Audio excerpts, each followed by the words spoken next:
Lambert Edwards and Associates is a public relations agency based in Grand Rapids, Michigan. It has 40 employees in 3 offices and serves more than 100 clients, both in the U.S. and internationally. LEA has won many awards for its work. President Jeff Lambert says PR firms, like any business, need to distinguish themselves. I think what makes us different as an agency is 2 things. One is our national focus. So even though we live here and I grew up here, we've always had a national view, and even international. We have clients based in 20 states and in 5 countries. So always having that national view is the first thing. And then really even more importantly than that is the team of the best people wins. And so if you can attract great talent and develop great talent, so we have brought in talent as well as from the ground floor up, been able to develop great people. Our client range, we have about 100 clients based in 20 states and 5 countries. Across that spectrum, we have 5 practice groups. That's consumer, which includes consumer products as well as retail. We have automotive, which is both OEs as well as tier 1 automotive suppliers and related aftermarket components. Public affairs, which is based in Lansing, and that works both with state legislative issues as well as some national legislative issues. We have healthcare, which is everything from provider to medical device, and then financial communications, which is our investor relations, and that really is a broad range of companies, but it's focused on investor relations or communicating for public companies.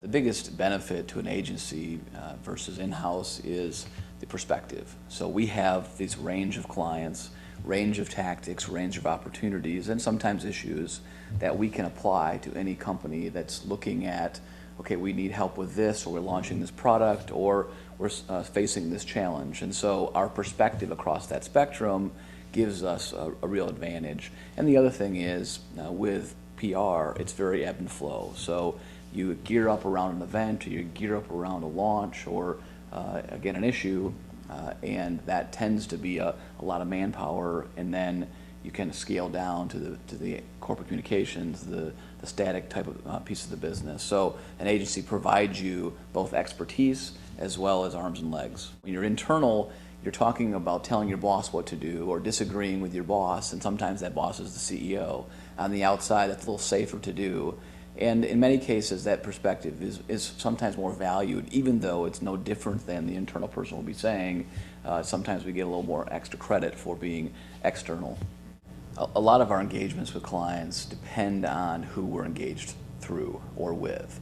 So if it's an HR person, we're going to be doing primarily internal communications, and they may not even know what we could be doing or what is going on in product or branding or things like that. Conversely, we might be working for a general counsel or a CEO who looks at it, again, in a narrow perspective of what they need. Our best engagements are with leadership team members who bring us in on an assignment, but then see the breadth of what we can communicate and what we can do, and then they give us, it begins with corporate communication, then it leads into crisis management, and that leads into product launches and events, and from that perspective, that's the best engagement, where we really are a strategic function versus just a tactic. With that being said, sometimes tactics are the best fit and the best need, and tactics often lead to longer-term relationships and broader perspective. The idea of boutique specialization versus generalist does keep me awake at night, and part of it is that it depends on the client and their perspective of what is more valued. So our biggest challenge in business development or new growth is going up against specialists. So they say, you know what, you're in the biopharma industry or in healthcare, that's all we do, and no one's going to know it better. Whereas we say, well, we do that, but we also have perspective from a financial perspective or from a consumer, because really you're talking in healthcare many times, it's a consumer audience. So we pitch from a generalist perspective, but absolutely there's a challenge. Now, boutiques have the real benefit of drilling down, being experts in their industry, having those relationships that they can cross-sell.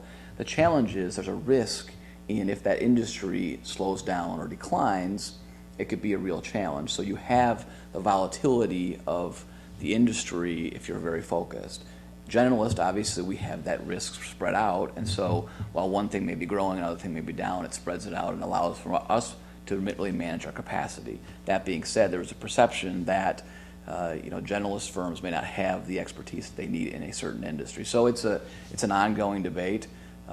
We have been successful. We've grown for 11 straight years with our model. It's worked, but believe me, it's very frustrating when I believe that model works better in some cases than others, and we don't win the business or we don't have the opportunities that I think we should. Having the big picture from the president, we turn to Jeremy Bakken, one of the firm's directors, for more on the day-to-day work at a PR agency. I work with a lot of different clients. Basically, I provide strategy and oversee some of our account people on just doing the work, the day-to-day work for our clients here.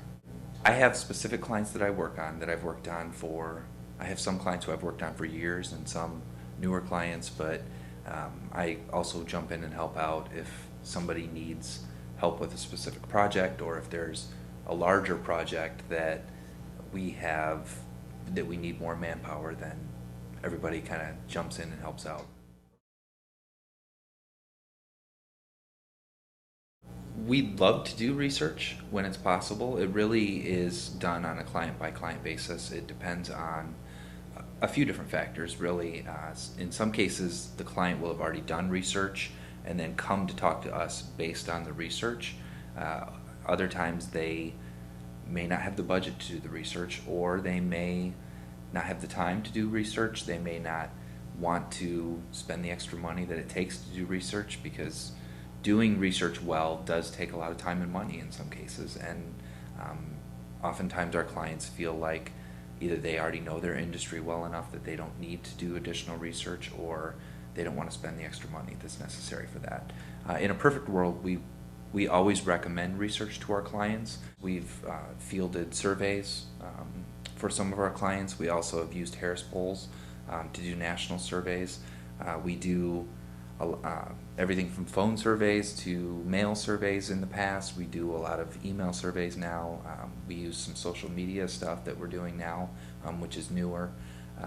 But really a lot of different kinds of research depending on what the project is and what the client is, and what kind of data we're looking for. So there's a lot of different methods that we use. Usually we do make recommendations about who the publics are and who the target audience is, depending on the client. Sometimes clients will come to us and they have an idea, or they have a product, or they have a service, and they don't really know who their customer is or who their customer could be, or maybe they have identified a specific customer but they haven't really considered some of the other possibilities. And so our job really is to say to them, yes, we understand that this is who you think your customer is right now, but have you thought about this group? Have you thought about this public? And a lot of times they haven't. And so it's really our job to expand their thinking a little bit and help them understand there are a lot of other options that they may not have considered, which we believe that's why they come to us. I mean, we're the professionals, we can help them do this. And it's based on our experience with a lot of other clients that may be similar to them or offer a similar product or a similar service. We can draw on that experience to say what we've found in the past is that this type of audience is actually also interested in that kind of product or service. And a lot of clients say they want strategy, but that's not always the case, which is what you find out after you actually start working with them. They may come to you and say, we're looking for ideas about how to do this, and then you come to find out that really they have their own ideas about how they want it done. And that's fine, and it's their money, and if they have a good idea of what they want to do, sometimes you do just have to execute. At the same time, as a professional, you have a responsibility to make sure they understand what the other options are. And so certainly you want to be open to input from the client. Again, it's their money, and so you need to listen to your client and really do what they want you to do. But they're paying us to give them advice and share our strategy with them. We do a little bit of everything, which is, I think, one of the really fun things about where I work and what I do, is that there is a lot of different variety and you're able to be creative and come up with some fun ideas. There's a lot of the standard tools, the press release, as you mentioned. There's social media is really the newest tool. I really consider that to be really just another tool that we use, not necessarily the end-all be-all solution for everything, which is what a lot of people seem to think these days. But we do a lot of articles, we do a lot of internal communications, newsletters. All three of our offices have a flip cam that we use for different clients. We've been doing some stuff for one of my clients right now. We're shooting some videos that we're uploading to YouTube just to try and get, it's just a different tool. Again, it's certainly something that we're doing a lot more of. One special service this agency offers its clients is media training, which involves simulated broadcast news interviews so clients can practice before doing the real thing.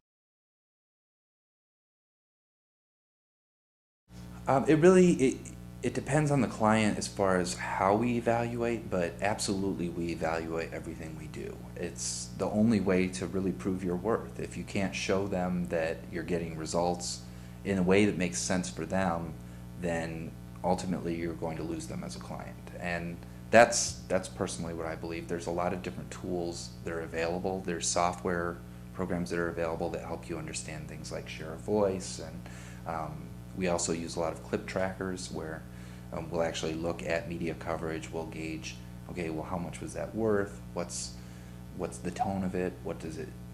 How does it reflect on the client? But then there's other things that we do where we'll look before we start at what's the goal of this? What do we want to accomplish? And then we'll look at, okay, well, how are we going to figure out if we've accomplished that goal? And then we'll build those into every campaign that we do. And so if the goal is to get more coverage for a client, then we'll look at a clip tracker, and that makes sense. We can see how much coverage, physical coverage, that we've achieved in the media. If the goal is really just to improve awareness, then again you can look at, okay, well, how much coverage are we getting? Are we getting coverage in the right places?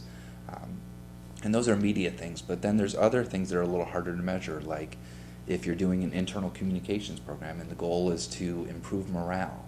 Well, that's a little harder to really measure something like that. And so what you can do is we'll do an employee survey before we start and really set some milestones as far as, okay, this is where things are right now. And then after we've initiated an internal communications campaign, we'll go back later and do another survey and see if we've moved the needle. And so it really depends on what you're trying to accomplish as far as how you measure whether or not you've been successful. And a lot of that can be driven by what the client wants as well. And the clients usually are very vocal about, this is what we want to accomplish. They have a good idea of what their goals are, and they usually know whether or not they're achieving them as well. If somebody wants to pursue an agency career, I think it's really important that they spend a lot of time learning how to write. That's such a big piece of what we do, again. But also the ability to work with a lot of different types of personalities is important. You're going to work with a lot of clients. Some of them are great and fun to work with. Some of them can be very demanding. And so being able to manage that and understand how to deal with those different personalities is a really important part. I think students in this era of public relations have a great opportunity. It really is a fast-growing industry. It continues to be a really nascent industry in terms of how long it's been around, and is gaining more and more respect. And so that counselor role is really important. But to be a counselor, you have to have a fundamental baseline. Again, writing is obvious. Understanding of PR tactics is obvious. But really, again, that business sense. And a business sense can be learned from reading the Wall Street Journal. Read it every day. You'll learn new terms, you'll learn interesting things, and you become aware of your surroundings, and I think that's really important. And then a hunger for learning and a hunger for learning about your clients or the agency you're going to or the company you're working for. And that's my biggest interview tip is when you go in, know a whole lot about that organization and be willing to share it, because no interviewer, no CEO in particular, likes nothing more than to hear about their company. So it's my one tip that I think will serve you well.